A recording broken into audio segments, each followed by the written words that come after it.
আল্লাহ তাআলা সবচেয়ে বেশি নারাজ হন কোন কাজে? আসসালামু আলাইকুম, কেমন আছেন আপনারা? আচ্ছা, ইসলামিক প্রশ্ন উত্তর শিক্ষণীয়। আপনাদেরকে 2-4টা প্রশ্ন করব, যদি সঠিক উত্তর হয় তো আপনাদের জন্য থাকছে ছোট একটি হাদিয়া। আপনারা কি রাজি আছেন? ইনশাল্লাহ ইনশাআল্লাহ রাজি আছি। হ্যাঁ, রাজি আছি ইনশাআল্লাহ। মাশাআল্লাহ, খুব ভালো লাগলো। তো আপনারা সবাই মিলেই উত্তর দিতে পারবেন, যার যার যেটা জানা আছে, ঠিক আছে? তো আপনাদেরকে প্রশ্নের নিয়মটা আগে বলে দিই। সেটা হচ্ছে, একটা প্রশ্ন করব, সেই প্রশ্নের 3টা অপশন থাকবে, সেই অপশনের ভিতরে সঠিক উত্তর থাকবে, সেখান থেকে নিয়ে আপনারা সঠিক উত্তর দিতে পারবেন। হ্যাঁ, ইনশাআল্লাহ।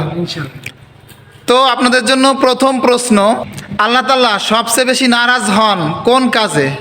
অখুশি হন বা নারাজ হন কোন কাজ করলে? 1 নম্বরে চুরি করলে, 2 নম্বরে জিনা করলে, 3 নম্বরে মানুষের ক্ষতি করলে। কি করলে? জেনা করলে। হ্যাঁ, জেনা করলে। চেনা করলে। আপনাদের কি মনে হয়, ঠিক আছে নাকি? মানুষ ক্ষতি করলে। মানুষের ক্ষতি করলে। মানুষের ক্ষতি করলে। মানুষের ক্ষতি করলে নাকি? আর জিনা করলে। যাই হোক, ভাইয়েরটা হয় নাই, দুজনেরটাই হয়েছে। মানুষের ক্ষতি করলে আল্লাহ সবচেয়ে বেশি নারাজ হন। জিনা করলে আল্লাহ নারাজ হন, গুনাহ হয়, কিন্তু মানুষের ক্ষতি করা যাবে না। মানুষের ক্ষতি করলে আল্লাহ সবচেয়ে বেশি নারাজ হন। এবং এই প্রশ্নের উত্তরটা সঠিক হয়েছে, মাশাআল্লাহ। তো আপনাদের জন্য 2 নাম্বার প্রশ্ন, কিয়ামতের কঠিন ময়দানে কয় শ্রেণীর মানুষ আল্লাহর আরশের নিচে ছায়া পাবেন? 1 নম্বরে 5 শ্রেণী, 2 নম্বরে 7 শ্রেণী, 3 নম্বরে 10 শ্রেণী। কয় শ্রেণীর মানুষ হবে? 7 শ্রেণী। 7 শ্রেণী। 7 শ্রেণী। জানেন তো, শুনছেন নাকি আগে? আচ্ছা, যাই হোক, এটা সঠিক উত্তর, মাশাআল্লাহ। জি, 7 শ্রেণীর মানুষ আল্লাহর আরশের নিচে ছায়া পাবেন।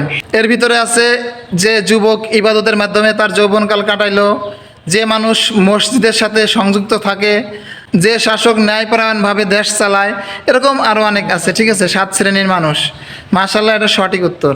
তো আপনাদের জন্য 3 নাম্বার প্রশ্ন, কিয়ামতের মাঠে কয়টি প্রশ্নের উত্তর না দেওয়া পর্যন্ত মানুষ তার 1 পাও লড়াইতে পারবে না?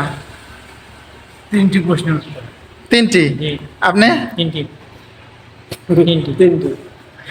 না, আমি অপশন বলি নাই। যাই হোক, এটা হয় নাই, সেটা হচ্ছে 5টি প্রশ্নের উত্তর। 5টি প্রশ্ন কি জানেন?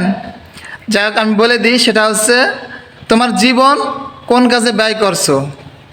2 নম্বরে, তোমার যৌবন কোন কাজে ব্যয় করছো? 3 নম্বরে, কিভাবে তুমি টাকা ইনকাম করছো? 4 নম্বরে, কিভাবে সেটা আবার ব্যয় করছো, কোন খাতে?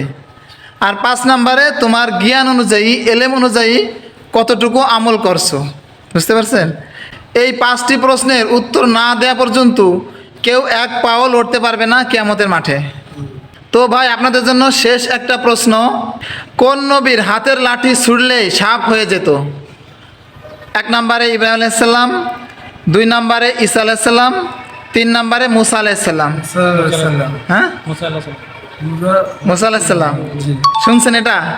কারণ মুসা আলাইহিস সালামেরই হাতে একটা লাঠি থাকতো সব সময়, তাই না? অনেক ধরনের অলৌকিক কাজ করাইতো আল্লাহ ওই লাঠি দিয়ে, ঠিক আছে? তো যাই হোক, এটা সঠিক উত্তর, মাশাআল্লাহ। অপশন ছাড়াই আপনারা দিতে পারছেন। তো ভাই, আপনাদেরকে একটু জিজ্ঞেস করি, আপনারা আসলে কি কাজ করেন এখানে? রাজমিস্ত্রি কাজ করি। রাজমিস্ত্রি। আপনাদের বাড়ি কোথায়? বাড়ি বিভিন্ন, জামালপুর, চাপাই, সিরাজগঞ্জ। ওই উত্তরাঞ্চলে প্রায়, না? যাক, মাশাআল্লাহ। তো রাজমিস্ত্রি কাজ করে মাশাআল্লাহ সংসার চলে আল্লাহর রহমতে? ইনশাআল্লাহ চলে, আলহামদুলিল্লাহ। না? তো ভাই, আপনারা আমার এই ভিডিওতে অংশগ্রহণ করছেন, ইসলামিক ভিডিও, খুব ভালো কাজে। তো এই জন্য আপনাদেরকে অনেক ধন্যবাদ। এবং আমার তরফ থেকে আপনাদের জন্য ছোট একটি উপহার, জি, একটা হাদিয়া, জি, আপনারা নেন ইনশাল্লাহ। একটু দেখেন কি আছে। তো ঠিক আছে ভাই, খুশি আছেন? তো আমার জন্য দোয়া করবেন ইনশাল্লাহ। আসসালামু আলাইকুম।